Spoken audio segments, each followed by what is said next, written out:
Hey guys, Phoenix here today.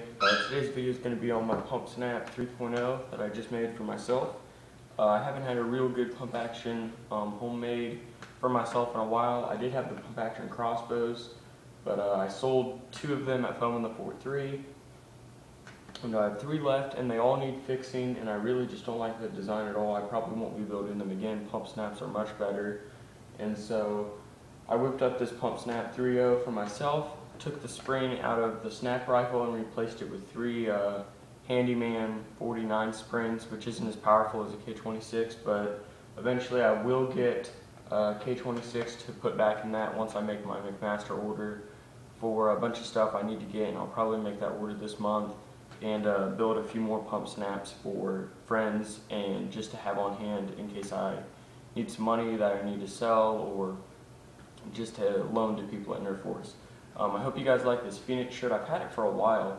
Everyone that went to Foam in the 4.3 signed the back of it, and I really like it. A lot of really cool people came and signed it, and it looks really nice. So I thought I'd wear that for this video. So yeah, let's get right to it. In this video, I will be showing you the firing demonstration of the PumpSnap. The PumpSnap internals, and then the machine PumpSnap. So yeah, let's get started. The body here is based on the PumpSnap 2.0 dimensions. If you don't know the write-up for the 2.0, you can check the link in the description. I'll put the 2.0 write-up down in the description. And you can copy and paste the body measurements, which I have over here. Right here. So I just followed these. I didn't follow the plunger rod dimensions because pretty much I just eyeball my plunger rods because I know how pump snaps work and stuff. The foregrip here is about just a tad under 4 inches, which is not exactly what I want. I could have made it a bit longer, and I probably should have, but it works fine.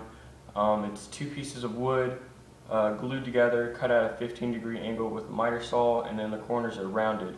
Eventually I plan on getting a rider table to make rounding all my wooden parts a lot easier, and that it's just so much easier to do. I've used them before, and they work great. The handle is made of walnut cut on my bandsaw, rounded and smoothed, with Phoenix written in the bottom. This pump slide curve I got really nice. I did it on my bandsaw. I have this new jig that I use, which I don't know where it is. I think it's right here. And this jig, what it does is it goes over 1.5" thin wall PVC, and it provides a square surface for me to slide along my bandsaw table. So I just pushed it forward, went around and cut it free, and it made a really gradual curve, perfect on both sides. I'm going to be doing that from now on for all my PumpSnap body pieces. I might even cut the slots in a similar way with the scroll saw. So yeah, the clothespin trigger is mechanically fastened. I have a screw going through the back of the clothespin and 1 going through the top, and then 2 securing it to the body. And then I have this, which is the new priming method. There's a metal washer, an 1.25" fender washer, screwed on to the plunger rod, and the plunger rod has a piece of nylon about 2 inches long, 1/2 inch nylon, hammered in. I would have solvent welded it in, but if you know anything about plastics, nylon does not solvent weld. So I hammered it in, put 2 bolts through it to keep it in place, cut the bolts flush, and then I screwed the washer onto the back of the plunger rod. And I'll show all this in the internals section, maybe in part 2, because this will probably be a pretty lengthy video. The whole body right here, this cut here I did on my Dremel, and then the slots I did with a Dremel again. So they work really nice. The stock's just a standard stock with 2 screws, 1 on each side to keep it from twisting off. And it uses a K26.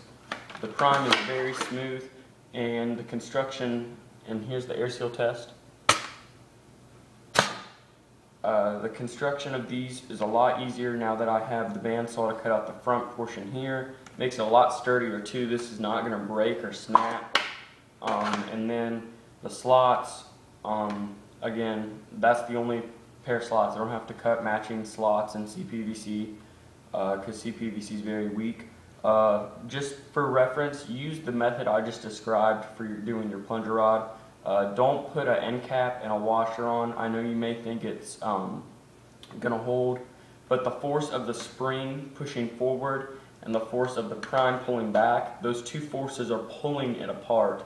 And CPVC is actually pretty weak when it comes to pull force like that, and it snapped off.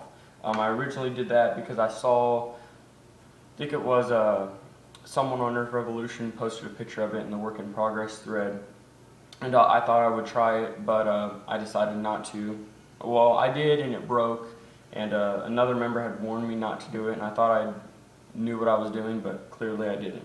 So I PM'd Nam, or Nerfomania, about it, and he told me that's the way he does his 3.0 plunger rods, and yeah.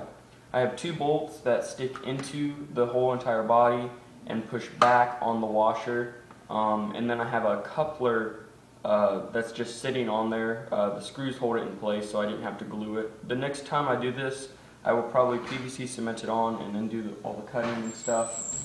And then I have those 2 bolts. The reason I have that coupler there is to add extra support so the bolts don't rip off or anything stupid like that. And then, yeah, that's pretty much it. It has a standard 1/2-inch coupler, no universal coupler, because I only use hoppers with this, or anything with a PVC stub. So I stick this on, and that's pretty much it. It's not actually that long with the barrel on. It only adds about 10 inches of length, so that's pretty nice. Eventually I want to make one to where the whole body extends out to the barrel and keeps it straight, rather than the barrel just floating, but that's in the future, and I probably will not get around to doing that for a while. So yeah, the next thing I'm going to go over is the internals. So I'm going to take it apart and show you guys what it looks like, and that will be in part 2. So if you want to see part 2, click the link in the upper left corner and you can go to that, and yeah, so that's pretty much it.